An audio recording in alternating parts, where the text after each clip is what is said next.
Friends, welcome to இசை சமையல். இன்னைக்கு நான் வந்து உங்களுக்கு டிஷ் காட்டுவேன். அதாவது பாவக்காயை வச்சு அந்த பாவக்காயில் 2 ரெசிபி காட்டுவேன். ஒன்று வந்து சம்பல், அதாவது ஒரு சாலட் டைப் மாதிரி. இன்னொன்று வந்து பாவக்காய் கறி. அதை எப்படி செய்வதுன்றது பார்க்கலாம் வாங்க. தேவையான பொருட்கள்: 2 சின்ன தக்காளி, 3 வெங்காயம், ஒரு முழு பூண்டு, 4 தண்டு கருவேப்பிலை, 10 பச்சை மிளகாய், ஒரு சின்ன உருண்டை புளி. இந்த பாவக்காய் சைஸில் ஒரு 5 பாவக்காய் எடுத்துக்கொள்ளுங்க. அளவு பாலும் எடுத்துக்கொள்ளுங்க. பாவக்காய் சம்பலுக்கு ஒரு 3 பாவக்காய் எடுத்துக்கொள்ளுங்க. பாவக்காய் கறிக்கு ஒரு 2 பாவக்காய் எடுத்துக்கொள்ளுங்க. இப்போ வந்து நான் பாவக்காயை வெட்டி உங்களுக்கு அந்த சீடையில் எடுத்து காட்ட போகிறேன். நடுவால் வெட்டுங்க. வெட்டிட்டு இந்த சீடை இப்படி எடுத்துருங்க கிராண்டி. அப்படி இல்லைன்னா நீங்கள் கத்தியால் கூட இப்படி இப்படி செஞ்சு எடுக்கலாம். அது இன்னும் ஈஸி. பாருங்க, சீடு ஒன்றுமே இல்லை. வந்து சும்மா லைட்டாக கழுவிட்டு வந்து குட்டி குட்டியாக வெட்டுங்க பொரியலுக்கு.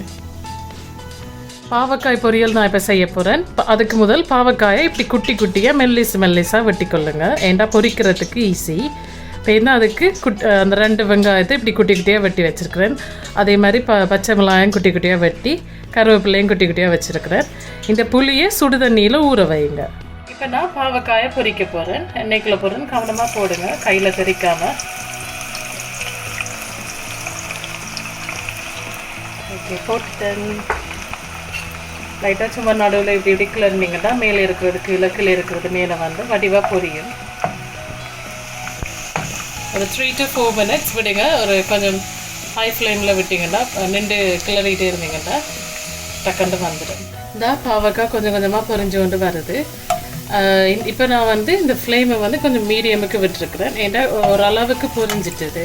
அதனால் ஹை ஃப்ளேம்லேருந்து மீடியம் ஃப்ளேமுக்கு ஆக்கினா ஒரு நல்ல ஒரு டெக்ஸ்சர் ஒன்று வரும். இன்னும் கொஞ்சம் இதால் ஒரு கோல்டன் ப்ரௌனுக்கு வந்தோடனே நீங்கள் எடுத்துடலாம். இந்த பாவக்காய்க்கு நிறைய நன்மைகள் இருக்குது. இது வந்து கட்டாமல் நீங்கள் குழந்தைகளுக்கு கொடுக்கலாம். இப்போ பொரிக்கிறதுக்கு ரீசன் என்னென்னா, பாவக்காய் கசப்பு வந்து அவ்வளோவா தெரியாது. ஸோ இந்த பாவக்காய் வந்து ஒரு பாவக்காய் கறி, ரைஸ், இந்த பாவக்காய் சம்பல் சாப்பிடக்கலாம் அவ்வளோ டேஸ்டியாக இருக்கும். அதோட சரியான ஆரோக்கியமும். கட்டாயமாக குழந்தைகளுக்கு கொடுங்க, பெரியாக்களும் சாப்பிடுங்க. பாவக்காய் பொரிஞ்சிட்டுது. இங்கே பாருங்கள், இந்த கோல்டன் ப்ரௌனுக்கு வரணும். நல்ல வடிவாக வந்திருக்கு. ஸோ இனி நல்லா கொஞ்சம் எண்ணெயை நல்லா வடிச்சிட்டு இந்த பவுலுக்குள்ளே போடுவோம். கொஞ்சம் இருக்குது, அதை எடுக்கிறோம். இனி நாங்கள் சம்பல் பண்ண ப்ரிப்பேர் பண்ணலாம். வெட்டி வச்ச அவ்வளோ ஸ்டஃப்பையும் இதனுக்குள்ளே போட்டு செய்வோம். பாருங்கள், நான் பொரிச்சு வச்ச பாவக்காயில் இப்போ நான் சம்பல் ப்ரிப்பேர் பண்ண போகிறேன். முதல் வந்து நீங்கள் புளி தான் விடணும். அதாவது நாங்கள் திக்காக புளிஞ்சு வச்ச இந்த புளியை கொஞ்சமாக விடுங்க. கொஞ்சம் கொஞ்சமாக விட்டு செய்யுங்க. ஏண்டா கூட்டிகிட்டு நல்லா இருக்காது, டூ மச் புளி ஆயிடும். இப்போ நான் வந்து வெங்காயத்தை போட போகிறேன். இது பச்சை மிளகாயும் கருவேப்பிலையும் போட போகிறேன். நல்லா வடிவாக மிக்ஸ் பண்ணணும். இப்போ வந்து நான் உப்பு வந்து நீங்கள் இப்போ கூட போடலாம். அப்படி இல்லைன்னா பாவக்காய் வெட்டிட்டு ஊற வைக்கல அந்த உப்பு அதில் கூட உப்பை போட்டு ஊற வைக்கலாம். இப்போ நான் வந்து பாலும் விட போகிறேன். கொஞ்சம் கொஞ்சமாக விட்டு இது வந்து காய்ச்சின பால். சரியா?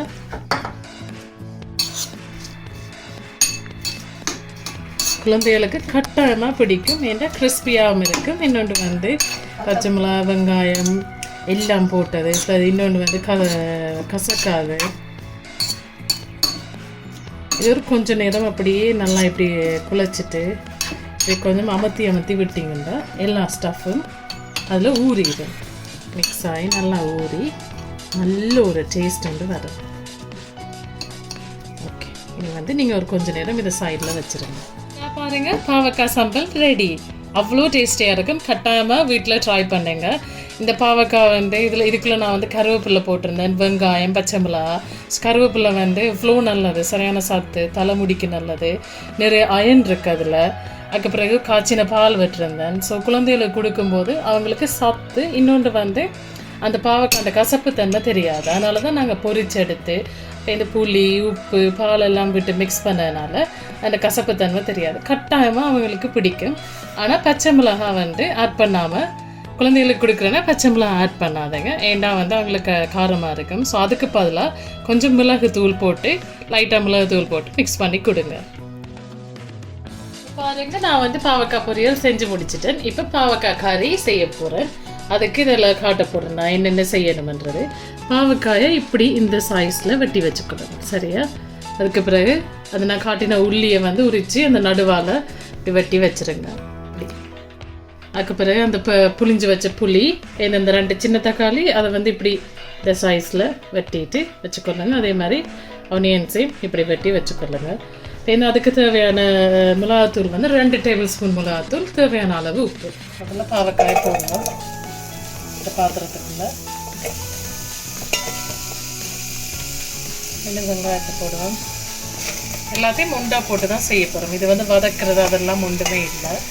ஆனால் நீங்கள் விருப்பப்பட்டால் வதக்கியும் போடலாம். அதாவது இப்போ கறியெல்லாம் செஞ்சு முடித்த பிறகு இந்த வெங்காயத்தையும் கடையையும் மிளகாயும் போட்டு வதக்கிட்டு கூட நீங்கள் செய்யலாம். உப்பு வந்து தேவையான அளவு உப்பு போடுறேன். எடுத்து வச்ச 2 டேபிள் ஸ்பூன் ஆஃப் மிளகாத்தூள். இது தேவையான அளவு தண்ணி வந்து இந்த பொருட்கள் இருக்கிற அந்த மட்டத்துக்கு தான் தண்ணியை நீங்கள் விடணும்.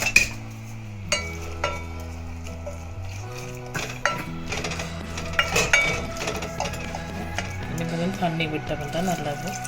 இப்போ அதை எடுத்து வச்ச புளிஞ்சு வச்ச புளி, அந்த திக்கான புளியையும் போட்டு நல்லா உள்ள கலக்கிக்கணும். பாருங்க, ஸ்டஃப் எல்லாம் போட்டு எல்லாமே உள்ளே மிக்ஸ் ஆகி கொண்டிருக்குது. இன்னும் ஒரு கொஞ்சம் இதெல்லாம் கறி வந்துடும். இந்த மீன் டைம் நான் வந்து சொல்ல விருப்பப்படுறேன், நீங்கள் வந்து இந்த கறிக்கு வந்து தக்காளியும் ஆட் பண்ணுறீங்க, அஸ் வெல் அஸ் புளியும் ஆட் பண்ணுறீங்க. ஸோ அது வந்து கவனமாக ஆட் பண்ணுங்க. ஏன்னா தக்காளியிலையும் புளித்தன்மை இருக்குது. புளியும் ஆட் பண்ணும்போது டூ மச் ஆயிரும் புளி. ஸோ டேஸ்ட் பண்ணி பார்த்து கொஞ்சம் கொஞ்சமாக புளியை ஆட் பண்ணுங்கள். எனக்கு வந்து அந்த அளவு தெரிகிறதுனால நான் வந்து கரெக்டாக ஆட் பண்ணிட்டேன். இப்போ நல்லா எல்லாம் மிக்ஸ் பண்ணி உப்பெல்லாம் டேஸ்ட் பண்ணி பார்த்துட்டு மூடி விடுங்க, சரியா? இப்போ நான் மூடி விட போகிறேன். அதோட மீடியம் ஃப்ளேமில் விடுங்க. ஏன்னா தண்ணி வந்து மட்டமாக விட்டுருக்கிறதுனால மீடியம் ஃப்ளேமில் விட்டால் தான் எல்லாமே மிக்ஸ் ஆகி வரும். இப்போ நான் கொஞ்சம் க்ரீம் விட போகிறேன். க்ரீமை விட்டால் அந்த காரம், அந்த புளிப்பு, அது எல்லாத்தையும் நல்ல ஒரு கண்ட்ரோலுக்கு கொண்டு வந்து நல்ல ஒரு டேஸ்ட்டை தரும். எல்லாமே வந்து வடிவாக மிக்ஸ் ஆகி வரும். போட்டு நல்லா கிளறுங்க. நான் உங்களுக்கு வந்து அந்த க்ரீம் விட்டதை காட்டியிருந்தேன். இப்போ க்ரீம் இல்லைன்னா நீங்கள் பால் கூட விடலாம். பாலை விடுறதுக்கு முன்னாடி அடுப்பு நல்லா குறைச்சிக்கோங்க. ஏன்டா பால் வந்து அந்த சூட்டோட விட்டால் திரையிறதுக்கு சான்ஸ் இருக்குது. அந்த குட்டி குட்டி ஒயிட்டாக அப்படி அந்த கறி ஃபுல்லாக இருக்குது. ஸோ அதனால் அடுப்பை வந்து நல்லா குறைச்சிட்டு, மீடியமையும் விட கம்மியாக குறைச்சிட்டு ஒரு கொஞ்சம் நேரம் கழித்து நீங்கள் அந்த பாலை விடுங்க. இப்போ நான் க்ரீம் விட்டதுனால திரையல்ல, ஆனால் பால் விட்டால் திரைய சான்ஸ் இருக்குது. இப்போ நான் திறந்து பார்க்க போகிறேன். எப்படியும் கறி வெந்திருக்கு. எவ்வளோ அற்புதமாக இருக்குன்னு பாருங்கள். நல்லா இருக்குது. எல்லாம் மிக்ஸ் ஆகி நல்ல ஒரு ஃபார்முக்கு வந்துட்டு இருந்தால் எல்லாமே பாவக்காய் மாவிஞ்சி. இந்த பாவக்காய் இந்த கறி செய்கிறதுக்கு நான் ஒரு 1/2 hour, அதாவது 1/2 மணி நேரம் விட்டேன். இது பாருங்க, என்னோட ஆரோக்கியமான சுவையான பாவக்காய் கறியும் பாவக்காய் சம்பலும் ரெடி ஆயிட்டுது. அதுக்கு ரைஸோடு சாப்பிடும்போது ரொம்ப டேஸ்டியாக இருக்கும். குழந்தைகளுக்கு கட்டாயமாக கொடுங்க. ஏன்னா அந்த வயிற்றில் பூச்சி இருந்தால் அது எல்லாம் வந்து அழிச்சிடும். பெரியவங்களும் எல்லாருமே சாப்பிடுங்க. ரெகுலராக சாப்பிட்டா முடிக்கு நல்லது, ஸ்கின்னுக்கு நல்லது, கொலஸ்ட்ரால் கண்ட்ரோலுக்கு கொண்டு வரும், சுகர் இருக்கிறவங்களுக்கு ரொம்ப நல்லது, எல்லாமே கண்ட்ரோலில் இருக்கும். ரொம்ப ஆரோக்கியமான சாப்பாடு. ப்ளீஸ் சாப்பிடுங்க. ஃப்ரெண்ட்ஸ், இன்றைக்கி நான் பண்ணி இந்த பாவக்காய் ரெசிபீஸ் கண்டிப்பாக உங்களுக்கு எல்லாருக்கும் பிடிக்கும்னு நினைக்கிறேன். அதோட அது ஒரு நல்ல ஒரு காம்பினேஷன். பாவக்காய் சம்பல், பாவக்காய் கறி ரைஸோட போட்டு கொதிச்சு சாப்பிடும்போது ரொம்ப யம்மியாக இருக்கும். கட்டாமல் எல்லாரும் வீட்டில் ட்ரை பண்ணுங்கள். உங்களோட எக்ஸ்பீரியன்ஸ் எப்படி இருந்ததுன்றது கமெண்ட்ஸில் ஷேர் பண்ணுங்கள். மறக்காமல் இசை சமையல் சேனலுக்கு சப்ஸ்கிரைப் பண்ணுங்கள். இன்னும் விதவிதமான ரெசிபீஸ் தெரிஞ்சுக்கணும்னு ஆசையாக இருந்தேன். என்னோட சமையலில் பார்க்கலாம். பாய்.